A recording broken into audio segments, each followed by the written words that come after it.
Zimbabwe are one tournament away from a core status in the IRB World Series. After winning the Hong Kong pre-qualifier, the team, famously known as the Cheetahs, must now emerge top 3 in a pool of 7 teams at the London leg next weekend. And as Celestine Karoney found out, the Cheetahs' hunt for a permanent place in the World Series next season could be the easy part. The hard part will be maintaining top form to keep from being relegated after just one season.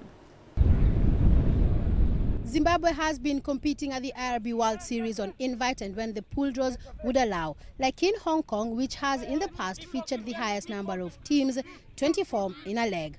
But all this could change after the penultimate IRB leg this season in London, where the team needs a top 3 finish in the final qualifier to ensure themselves of a permanent slot in the series next season. Achieving a core status will be a big boost for Zimbabwe rugby as a whole. We've had a close look at where we need to be.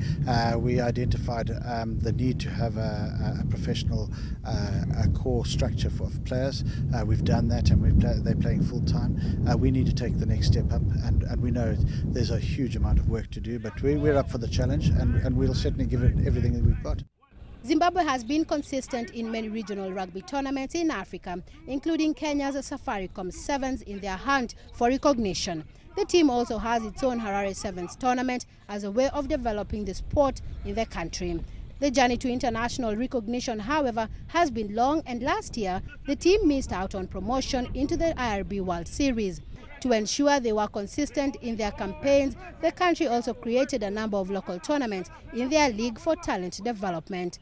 So we had a Spa Summer Sevens series of 4 weekends of tournaments either side of our season, if you like, and that basically has become a selection platform and a talent identification platform, and it's defined itself, and it's also laid down a pathway for the development of Zimbabwe Sevens rugby.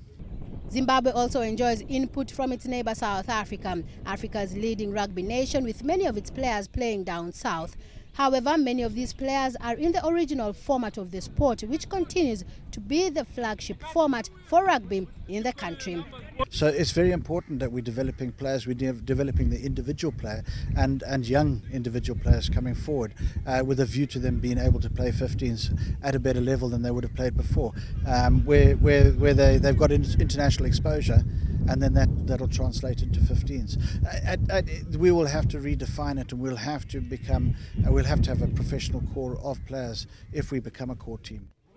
Zimbabwe is among the 4 top teams from the pre-qualifier in the Hong Kong leg and will be joined by the 3 bottom teams on the log this season in the London leg's final qualifying tournament. The top 3 teams in this contest will then earn tickets to be core teams next season. Zimbabwe is using the Africa Sevens Cup as a build-up tournament for the London IRB leg.